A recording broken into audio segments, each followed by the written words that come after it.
Guys, English grammar में sentences में verb सबसे ज़्यादा महत्वपूर्ण होता है। अगर किसी सेंटेंस में वर्ब ना हो तो उसे सेंटेंस कहा ही नहीं जाएगा। उसे तो एक शब्द समूह कहा जा सकता है या फ्रेज कहा जा सकता है, लेकिन बिना वर्ब के कोई सेंटेंस नहीं हो सकता।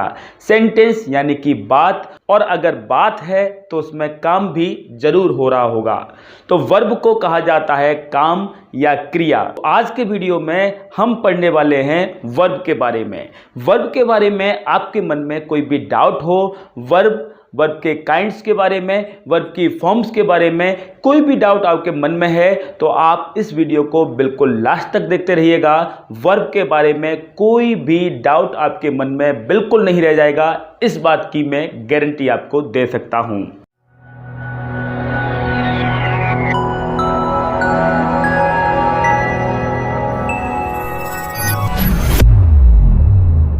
तो hello everyone, this is Sumangal Sakarbar and you are watching English way academy. आज हम क्या पढ़ने वाले हैं, शुरू में ही आप देख चुके होंगे। आज हम पढ़ने वाले हैं वर्ब के बारे में। वर्ब यानी कि क्रिया, क्रिया यानी कि कोई भी काम, कोई भी एक्शन जो सब्जेक्ट के द्वारा होता है उसे वर्ब कहते हैं। वर्ब के बारे में पूरा डिटेल में हम पढ़ने वाले हैं, लेकिन इससे पहले आपसे एक रिक्वेस्ट है कि अभी तक आपने हमारे चैनल को सब्सक्राइब नहीं किया है तो चैनल को अभी सब्सक्राइब कीजिए, उसके बाद बेल आइकन को क्लिक कीजिए ताकि आपको टाइम पर इसी तरह के इंफॉर्मेशन से भरे हुए वीडियोज के नोटिफिकेशन मिल जाया करें। क्योंकि मैंने देखा है कि आप लोग हमारे वीडियोज को तो देखते हैं, लेकिन आप में से 70% लोग हमारे चैनल को सब्सक्राइब नहीं करते हैं और वीडियो को केवल देखते हैं। केवल 30% लोग सब्सक्राइब कर रहे हैं। तो जिसने अभी तक सब्सक्राइब नहीं किया है तो चैनल को प्लीज सब्सक्राइब कीजिए, उसके बाद बेल आइकन को क्लिक जरूर कीजिए। तो अब हम पढ़ेंगे वर्ब के बारे में। तो देखिए वर्ब क्या होती है। जैसा कि मैंने स्टार्टिंग में अभी बता दिया है, वर्ब मतलब हिंदी में उसे कहा जाता है। पहले हम वर्ब की बात करते हैं। वर्ब क्या है? वर्ब यानी कि क्रिया, या फिर इसे इंग्लिश में बोला जाए एक्शन।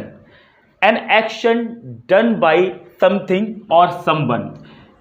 दूसरे हिंदी शब्दों में कहा जाए तो हम मोस्टली काम कहते हैं। दिन भर में हम जो काम करते हैं एक्चुअल में वो काम जो है, वो क्रिया जो है वो वर्ब ही होती है। हम जो बातें करते हैं, बातों में काम होंगे तो काम होंगे तो वर्ब होंगे। जैसा कि मैंने शुरू में कहा कि अगर कोई सेंटेंस बोला गया है तो सेंटेंस में कोई ना कोई बात जरूर हो रही है, और बात है तो उसमें कोई ना कोई वर्ब भी जरूर होती है, क्योंकि बिना वर्ब के कोई सेंटेंस नहीं हो सकता। तो जो भी काम किया जाता है, जिस सेंटेंस में जो सब्जेक्ट होता है उसके द्वारा जो काम हो रहा है उसे वर्ब कहते हैं। एक बिना सब्जेक्ट के सेंटेंस हो सकता है, बिना ऑब्जेक्ट के सेंटेंस हो सकता है, लेकिन बिना वर्ब के सेंटेंस कभी नहीं होता। कभी कभी आपको लगता है कि इस सेंटेंस में वर्ब नहीं है, लेकिन एक्चुअल में उन सेंटेंसेज में भी वर्ब जरूर होती है। तो हम बात करेंगे वर्ब के बारे में और डिटेल में पढ़ेंगे कि वर्ब क्या है। वर्ब मैंने बताया an action done by something और समवन। या तो समथिंग यानी कि किसी वस्तु के द्वारा कोई काम किया हो, या फिर किसी व्यक्ति के द्वारा कोई काम किया गया हो, उसे हम काम कहते हैं, उसे हम वर्ब कहते हैं।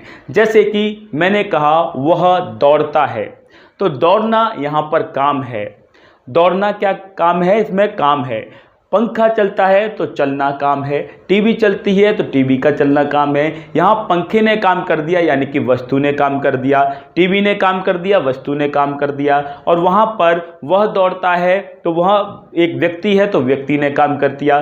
तो मैंने अभी बताया था an action done by something और समवन, या तो वस्तु के द्वारा या व्यक्ति के द्वारा कोई एक्शन, कोई भी मूवमेंट, कोई भी हरकत हुई है उसे वर्ब कहते हैं। तो हम कह सकते हैं वर्ब मतलब काम। जैसे कि और मैं एग्जांपल बताता हूं, वह पढ़ता है, तो इस सेंटेंस में पढ़ना काम हुआ।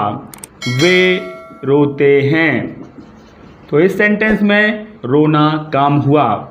वह आ रहा है, तो इस सेंटेंस में आना काम हुआ। वे खेल रहे हैं, इस सेंटेंस में खेलना काम हुआ। तो आपने देखा कि कोई ना कोई हर सेंटेंस में काम हो रहा है। ये प्रेजेंट सिंपल का वाक्य था और ये भी प्रेजेंट सिंपल का, लेकिन ये प्रेजेंट कंटिन्यूअस, ये प्रेजेंट कंटिन्यूअस। कोई भी टेंस हो लेकिन काम तो जरूर होगा। किसी कोई सब्जेक्ट होगा तो काम भी कर रहा होगा। तो ये यहाँ पर पढ़ना, रोना, आना, खेलना, ये एक्चुअल में काम हो रहा है। आपने देखा एक यहाँ पर एक गहरी वर्ब की पहचान मिल रही है। किसी भी वर्ब को अगर मूल रूप से यानी कि उसको बेसिक रूप में, बेसिक फॉर्म में, रूट फॉर्म में देखना चाहेंगे तो हर वर्ब में हिंदी में उसके अंत में ना लगता है।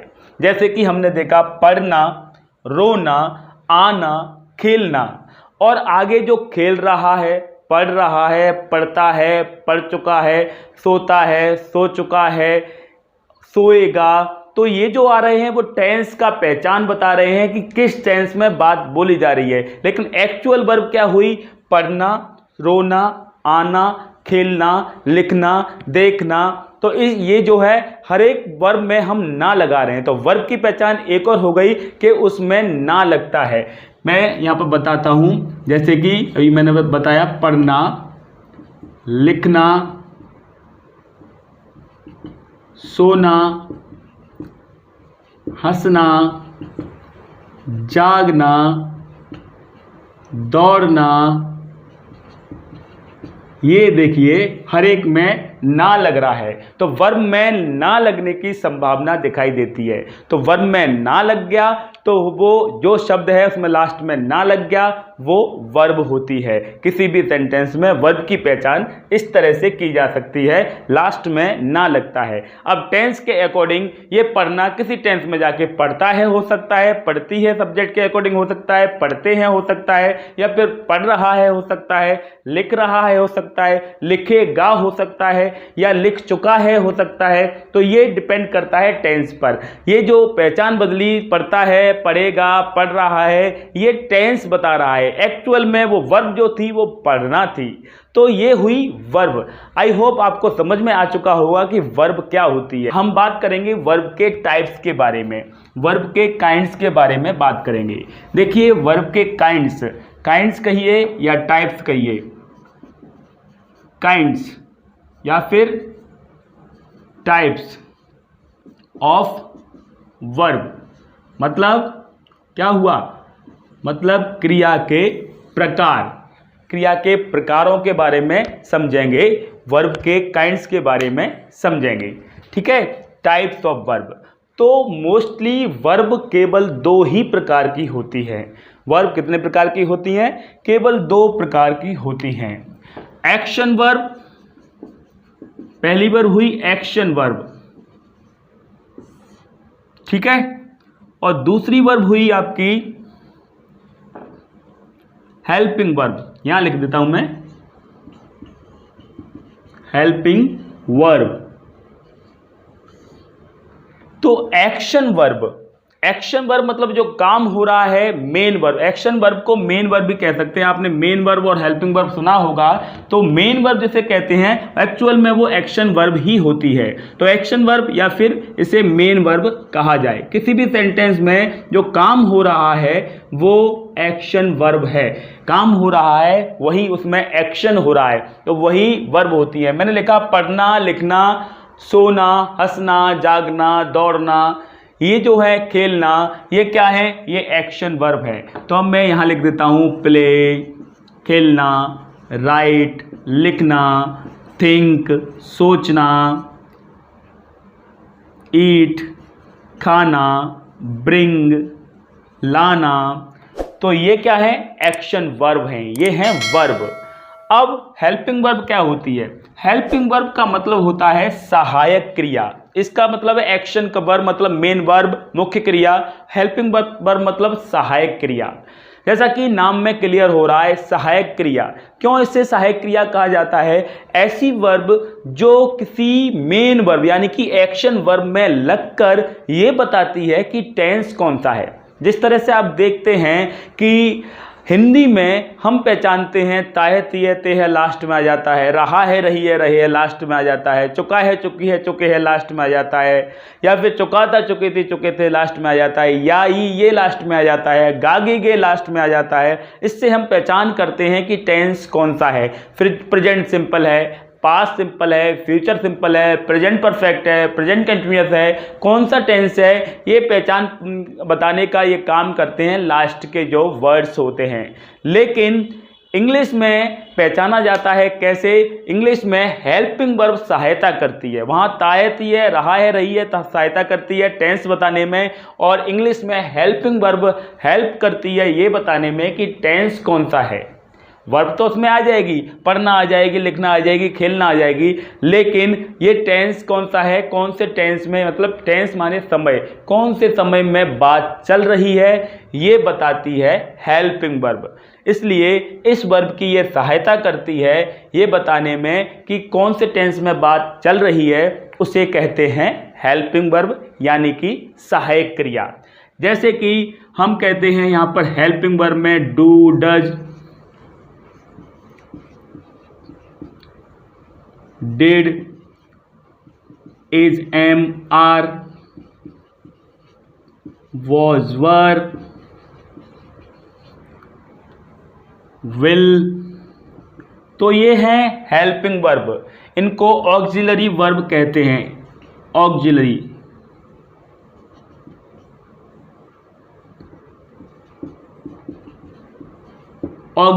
वर्ब हैं ये, हेल्पिंग वर्ब और ऑक्सिलरी वर्ब। तो ये तो 12 टेंसेज में हेल्पिंग वर्ब यूज की जाती है, मैंने कुछ लिखी है यहाँ पर ETC लिख लीजिए।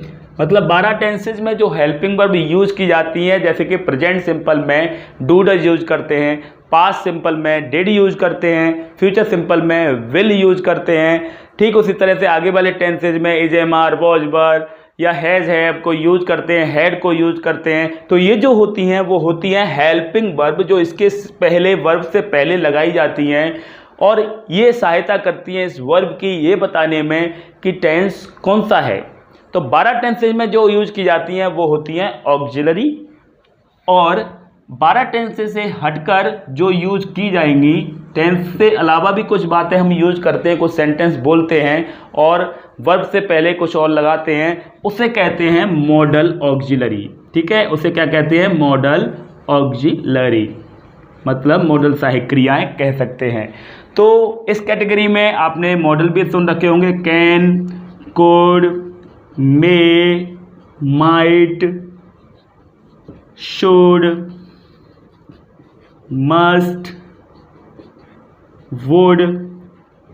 तो ये है मॉडल ऑक्सिलरी, ये भी हेल्पिंग वर्ब की तरह ही यूज की जाती हैं, लेकिन 12 टेंसों में जो यूज की जाती हैं उससे हटकर इन्हें यूज किया जाता है। तो इन्हें एक अलग कैटेगरी दे दी गई, इनको अलग नाम दे दिया गया, जिसे कहा जाता है मॉडल ऑक्सिलरी या फिर मॉडल हेल्पिंग वर्ब। ठीक है, जिसमें should, must, can, could, may, might, would ये शब्द आते हैं और अलग अलग अर्थ देते हैं। जैसे कि शुड लग जाता है, मस्ट लग जाता है तो चाहिए का अर्थ निकलने लगता है, कैन, कुड, मे, माइट लग जाता है वर्ब के साथ तो सकता है, सकती है का अर्थ देने लगता है।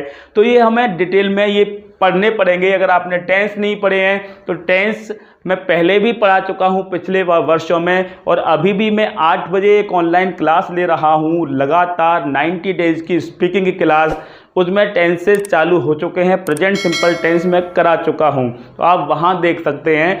और अगर आप चाहते हैं कि अलग से मैं वीडियोस में उनको उपलब्ध कराऊंगा, आपको अवेलेबल करवाऊं, तो मैं अलग से भी उनको आपको अवेलेबल कराऊंगा, अलग से भी वीडियो अपलोड करूंगा टेंस वाइज के। आप कमेंट बॉक्स में लिखिएगा, तो कमेंट बॉक्स को देखकर अगर आपकी ज़्यादा रिक्वायरमेंट है टेंसेस के बारे में, मॉडल्स के बारे में, तो उनका भी मैं सेपरेट वीडियो ज़रूर बनाऊँगा। तो ये हुई, हमने क्या पढ़ा? एक्शन वर्ब और हेल्पिंग वर्ब, 2 तरह की वर्ब होती हैं। अब यहाँ पर जो एक्शन वर्ब होती है, यहाँ फिर से बात कर लेते हैं। हेल्पिंग वर्ब, एक्शन वर्ब होती है, और हेल्पिंग वर्ब में 2 हो गई, एक ऑक्सिलरी जो टेंसेज में यूज की जाती है और एक मॉडल ऑक्सिलरी जो टेंसेज से हटकर यूज की जाती है। इसी तरह से एक्शन वर्ब में कुछ खासियत बात है। एक्शन वर्ब में ये हुई वर्ब जिनके साथ में ये वर्ब किसी पर होती हैं, खेलना, पढ़ना, लिखना, सोना, और खाना, ये जो वर्ब हैं किसी पर होती हैं, ठीक है। अब कुछ वर्ब ऐसी होती हैं, जैसा कि मैंने कहा कि किसी सेंटेंस में कोई भी सेंटेंस ऐसा नहीं होता जिसमें वर्ब ना हो, तो ऐसी कुछ वर्ब होती हैं जिन वर्ब को कहा जाता है हैपनिंग। इसी की कैटेगरी में, एक्शन वर्ब की कैटेगरी में मान लो उन्हें हैपनिंग वर्ब, हैपनिंग वर्ब मतलब अपने आप से घटित होने वाली क्रियाएं, हैपनिंग वर्ब। हैपनिंग वर्ब में हम बात करें, बी मतलब होना, अकर मतलब होना, हैपन मतलब होना, स्लीप मतलब सोना, वीप मतलब रोना। तो ये जो वर्ब हैं ऐसी कैटेगरी में, कम मतलब आना, गो मतलब जाना, एंटर मतलब प्रवेश करना, ETC। अब इनको मैं अलग से क्यों लिखा रहा हूं, इस कैटेगरी में और भी हो सकती हैं ऐसी वर्ब जो किसी पर नहीं की जाती। ऐसी वर्ब जो किसी पर नहीं की जाती मतलब ऑब्जेक्ट अगर जानते हैं, मतलब जिस वर्ब जिस पर की जाती है उसे ऑब्जेक्ट कहा जाता है, क्रिया उसका कर्म कहा जाता है, वर्ब का उसे कर्म यानी कि ऑब्जेक्ट कहा जाता है जिस पर वर्ब होती है।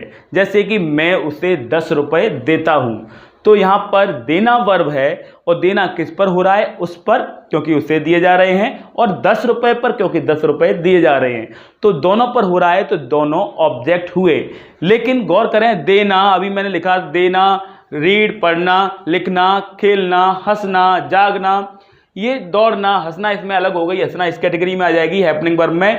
तो ये जो पढ़ना है, लिखना है, खेलना है, दौड़ना है, ये जो वर्ब हैं ये ऊपर लिखी हुई हैं, उनमें हंसना को इसको छोड़कर और जगना को छोड़कर बाकी की जो वर्ब लिखी हैं इनमें कोई ना कोई ऑब्जेक्ट आता है। अगर नहीं भी दिया हुआ होता है तो आप उसमें ऑब्जेक्ट लगा सकते हैं। जैसे कि मैं कहता हूं आई रीड, मैं पढ़ता हूं, इसमें कोई ऑब्जेक्ट नहीं दिया, लेकिन मैं इसमें ऑब्जेक्ट लगा दूंगा आई रीड अ बुक, मैं एक किताब पढ़ता हूं। तो ये काम पढ़ना किस पर हो रहा है, किताब पर, बुक पर, तो बुक यहां पर ऑब्जेक्ट हो गई।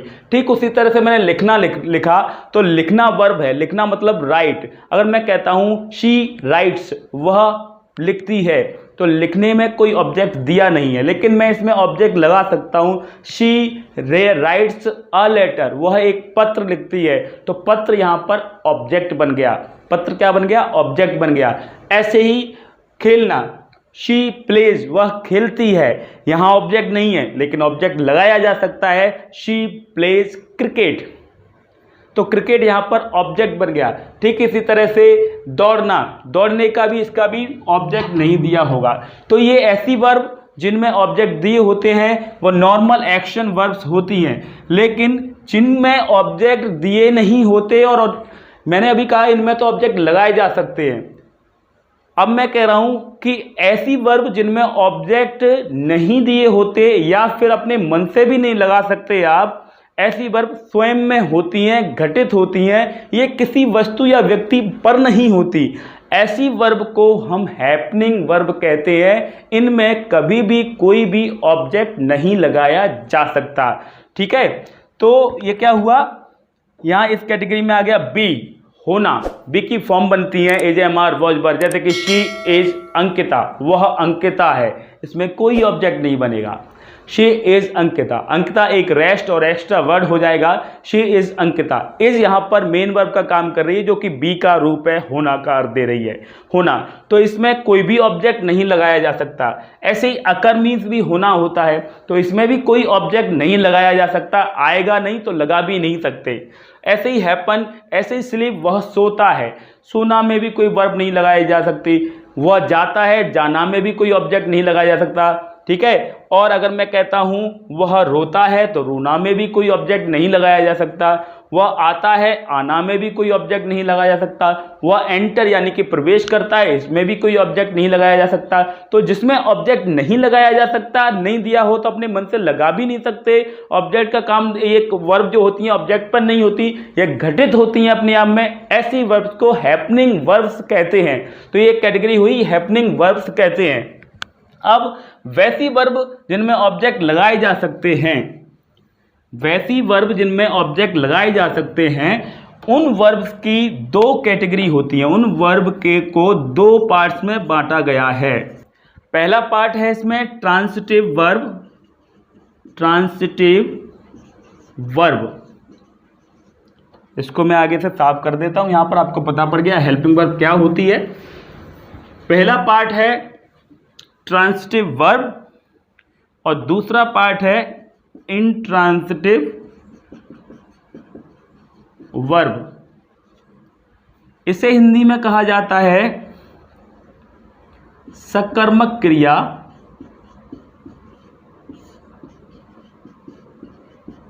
और इसे कहा जाता है अकर्मक क्रिया। Got it?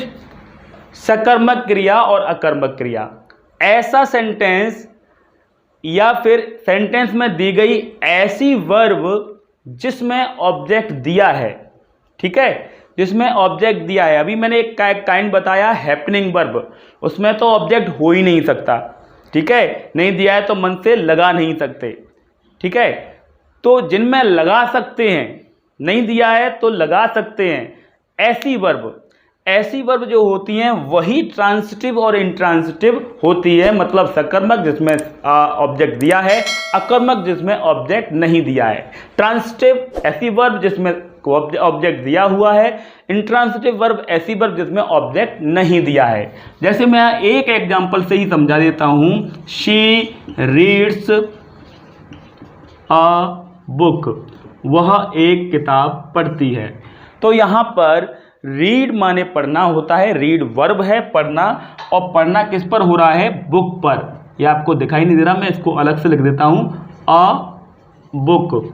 तो पढ़ना किस पर हो रहा है? किताब पर, बुक पर। ये इसका ऑब्जेक्ट हुआ। अब क्योंकि इस वर्ब का, रीड का ऑब्जेक्ट दिया हुआ है, इसलिए हम इस वर्ब को क्या कहेंगे? इस वर्ब को हम कहेंगे ट्रांसिटिव वर्ब कहेंगे। तो ऐसी वर्ब जिसके ऑब्जेक्ट दिए होते हैं उसको ट्रांसिटिव वर्ब यानी कि सकर्मक क्रिया कहते हैं। सकर्मक यानी कि कर्म के साथ, ठीक है, कर्म मीन्स ऑब्जेक्ट होता है। अब मैं एग्जाम्पल लिखता हूं, शी रीड्स, वह पढ़ती है। अब क्या पढ़ती है? ये नहीं दिया है, वह क्या पढ़ती है? नहीं दिया है। तो ये जो वर्ब आई है, इस वर्ब को हम कहेंगे इंट्रांसिटिव वर्ब यानी कि अकर्मक क्रिया। इंट्रांसिटिव वर्ब यानी कि अकर्मक क्रिया कहा जाएगा, क्योंकि इसका कोई ऑब्जेक्ट नहीं दिया। अकर्मक मतलब बिना कर्म की क्रिया। तो ये अगर किसी का ऑब्जेक्ट दिया है, जैसे कि इसमें बुक दिया है, तो ये क्या हो गई?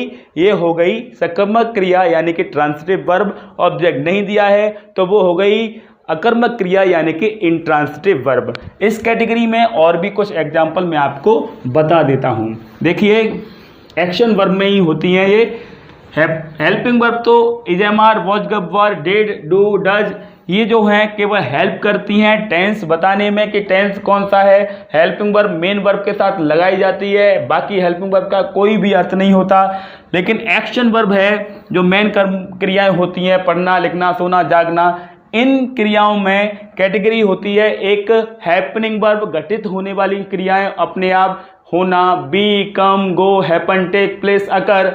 ऐसी वर्ब के कोई ऑब्जेक्ट कभी नहीं होते, ऐसी वर्ब को हैपनिंग वर्ब कहते हैं। और बाकी की जो नॉर्मल वर्ब होती हैं जिनमें ऑब्जेक्ट हो सकता है और नहीं हो सकता है, मतलब अगर नहीं दिया है तो आप मन से लगा सकते हैं, ऐसी क्रियाओं की कैटेगरी बनती है ट्रांसिटिव और इंट्रांसिटिव वर्ब। सेम चीज़ को दोबारा समझा रहा हूँ। तो ट्रांसिटिव के एक साइड में एग्जाम्पल देखेंगे और दूसरी साइड में हम इंट्रांसिटिव के यहाँ पर एग्जाम्पल देखेंगे। इंट्रांसिटिव वर्ब के एग्जाम्पल देखिए, अगर मैं कहता हूँ शी प्लेज लूडो, वह लूडो खेलती है, तो इसमें खेलना वर्ब जो है वो लूडो पर हो रहा है, तो ये क्या हुई? ट्रांसिटिव वर्ब हो गई। अगर मैं इसको इतना ही छोड़ देता हूँ, शी प्लेज, वह खेलती है, कोई ऑब्जेक्ट नहीं दिया, तो ये इंट्रांसिटिव हो गई। आई ईट, मैं खाता हूँ, तो इसमें आई ईट मैंगो दिया है तो खाना मैंगो पर हो रहा है, तो ईट जो है ये ट्रांसिटिव वर्ब हो गई क्योंकि इसका ऑब्जेक्ट दिया हुआ है। लेकिन अगर मैं इसको मैं केवल इतना लिखता हूँ आई ईट मैं खाता हूँ, क्या खाता हूँ दिया ही नहीं है, तो ये बिना कर्म की औपक्रिया हो गई, तो इसको इंट्रांसिटिव वर्ब कहेंगी। दे थिंक वे सोचते हैं, दे थिंक अ प्लान वो एक प्लान सोचते हैं, एक योजना सोचते हैं, तो इसमें प्लान ऑब्जेक्ट दिया है, तो ये प्लान क्या हुआ, ये थिंक क्या हो गई, ट्रांसिटिव वर्ब हो गई। लेकिन केवल मैं लिखता हूँ दे थिंक, तो ये क्या हो गई, इसमें कोई ऑब्जेक्ट दिया नहीं है, तो दे थिंक इसमें थिंक जो दी है वो इंट्रांसिटिव वर्ब हो गई। ऐसे ही गिव्स मी मनी, अब यहाँ पर देना मी पर भी हो रहा है, मनी पर भी हो रहा है, तो इसमें तो भैया दो दो ऑब्जेक्ट आ गए, तो ये जो वर्ब है ट्रांसिटिव वर्ब होगी। लेकिन अगर मैं कहता हूँ ही गिव्स वह देता है, क्या देता है, कुछ नहीं दिया, तो ये इंट्रांसिटिव वर्ब हो गई। ठीक है, अब वो भी बता देता हूँ, साथ में बात चली है तो वो भी बता देता हूँ, जैसे कि शी इज माई सिस्टर, वह मेरी बहन है, तो यहाँ पर बहन का होना बताया जा रहा है, होना वर्ब है, इसका तो ऑब्जेक्ट दिया नहीं है, ना इसमें ऑब्जेक्ट लगाया जा सकता है, तो जिसका ऑब्जेक्ट नहीं दिया है और लगा भी नहीं सकते हैं, उसका कोई ऑब्जेक्ट होता ही नहीं है, ऐसी वर्ब को हैपनिंग वर्ब कहते हैं। तो ये वर्ब हो गई हैपनिंग वर्ब। तो अभी तक मैं पूरी डिटेल बता चुका हूँ वर्ब के बारे में और वर्ब के काइंड्स के बारे में कि वर्ब कितने प्रकार की होती है। ठीक है, अब हम वर्ब की फॉर्म के बारे में बात करेंगे कि वर्ब की फॉर्म कितनी होती हैं। ठीक है, वर्ब की फॉर्म के बारे में बात करते हैं और फिर इसके साथ ही वर्ब का जो पार्ट है वो फिनिश हो जाएगा। वर्ब की फॉर्म के बारे में बात करेंगे। देखिए, मैंने बताया वर्ब टाइप्स और फॉर्म, सारी बातें मैं आपको यहाँ पर बता रहा हूँ। तो वर्ब की फॉर्म में यहाँ लिखेंगे फॉर्म्स ऑफ वर्ब, मतलब क्रिया के रूप, वो तो काइंड्स थे, अब फॉर्म की बात करेंगे। तो बेसिकली वर्ब की 3 फॉर्म होती हैं, बेसिकली बात की जाए तो 3 फॉर्म होती हैं। जैसे मैंने यहां पर लिखा कॉल, CALL, कॉल मीन्स होता है बुलाना। सेकंड फॉर्म होती है इसकी कॉल्ड, बुलाया, और थर्ड फॉर्म होती है इसकी कॉल्ड। ठीक है, अब इनके नाम भी रखे गए हैं। पहली फॉर्म जो होती है जिसकी रूट फॉर्म कहते हैं, इसको कहते हैं प्रेजेंट फॉर्म। ठीक है, सेकंड फॉर्म होती है उसको कहा जाता है पास्ट फॉर्म। थर्ड फॉर्म होती है उसे कहा जाता है पास्ट पार्टिसिपल। और चौथी फॉर्म बनती है जो इसी से बनती है, ये तो अलग अलग हो रही हैं ये और ये। चौथी फॉर्म जो होती है जो इसी से बनती है, जिसमें ING लगाया जाता है, इस फॉर्म को कहते हैं present participle, present participle form. इसमें क्या है, जो वर्ब है उसके रूट फॉर्म में ING लगा देते हैं। जैसे कॉल वर्ब थी तो कॉल में ING लगा दिया, कॉलिंग। ठीक है, ऐसे ही हेल्प मीन्स मदद करना, सेकंड में जाकर ये हेल्प्ड हो गई, थर्ड में जाकर ये हेल्प्ड हो गई, और फोर्थ में जाकर ये हेल्पिंग हो गई। ठीक है, तो ये होती हैं 4 फॉर्म। एक 5वीं फॉर्म और होती है जब इसमें वर्ब की फर्स्ट फॉर्म में, रूट फॉर्म में S या ES लग जाता है, उस फॉर्म को 5वीं फॉर्म कहते हैं। अगर नाम दिया जाए तो उस फॉर्म को सिंगुलर फॉर्म कहा जाता है। ठीक है, सिंगुलर फॉर्म, जो कि प्रेजेंट सिंपल में ही केवल सब्जेक्ट सिंगुलर होने पर यूज किया जाता है उसको।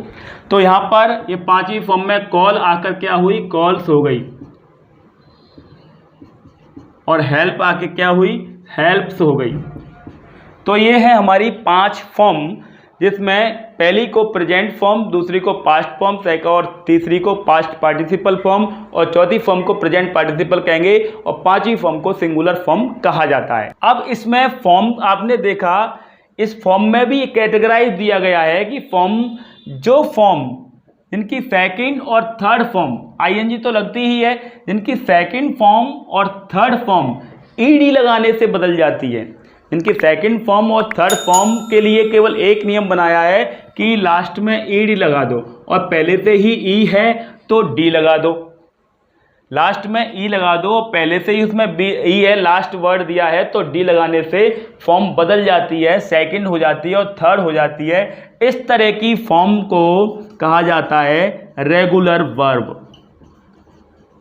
जो फॉर्म रेगुलर नियम बनाया है उनके लिए कि सेकंड फॉर्म थर्ड फॉर्म बनाने के लिए ईडी या केवल डी लगा दिया जाता है वर्ब के लास्ट में। जैसे हमने अभी किया था, कॉल में कॉल्ड हो गया, ईडी लग गया, ये हो गया, ईडी लग गया। आईएनजी को छोड़ो, आईएनजी तो हमेशा लगेगी, आईएनजी लगा देंगे, जो भी वर्ब दिया उसमें आईएनजी लगा देंगे। और उसके भी कुछ आईएनजी के नियम है, कुछ शब्द हटते हैं, कुछ का नियम है। अगर मैं आप जानना चाहते हैं तो अगले वीडियो में कभी बताऊंगा आईएनजी लगाने के नियम और एसआईएस लगाने के भी नियम। मोस्टली एस, ईएस और आईएस लगाया जाता है, लेकिन कैसे लगाया जाता है इसके नियम है, और वैसे प्रेजेंट सिंपल में मैं बता देता हूं। और आईएनजी के भी नियम है, जैसे कि कभी कभी जैसे अभी हमने देखा है यहाँ पर डबल एल हो गया कॉल का, कॉल में तो डबल एल आता ही है। तो हम देखते हैं अगर लास्ट वर्ड कॉन्सोनेंट होता है, उससे पहले वॉवेल होता है, एक वॉवेल होता है, तो हम उसमें आईएनजी लगाते समय लास्ट के लेटर को डबल करके आईएनजी लगाते हैं। तो ऐसे ही आईएनजी के नियम है, वो अलग किसी सेपरेट वीडियो में मैं बताऊंगा कि आईएनजी और ईएस लगाने के नियम अलग से बताऊंगा। तो रेगुलर फॉर्म कौन सी होती है, जिनमें डी, ईडी और डी लगाया जाता है। ईडी मतलब तब जब उसमें कुछ लास्ट में ई ना हो और पहले से ही हो लास्ट में, तो डी लगा के उसे सेकंड और थर्ड फॉर्म में बदला जाता है। ठीक है, ऐसी फॉर्म को रेगुलर वर्ब कहते हैं। ऐसी फॉर्म को रेगुलर फॉर्म कहते हैं, रेगुलर वर्ब कहते हैं। और वे फॉर्म जो डिफरेंटली बदलती हैं, जिनके लिए कोई नियम काम नहीं करता कि ईडी लगाने से बन जाएगा, कि डी लगाने से बन जाएगा, वो डिफरेंट हो जाता है सेकंड में और थर्ड में। फर्स्ट में अलग थी, सेकंड में अलग हो गई, या थर्ड में अलग हो गई।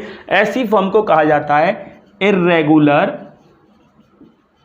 वर्ब।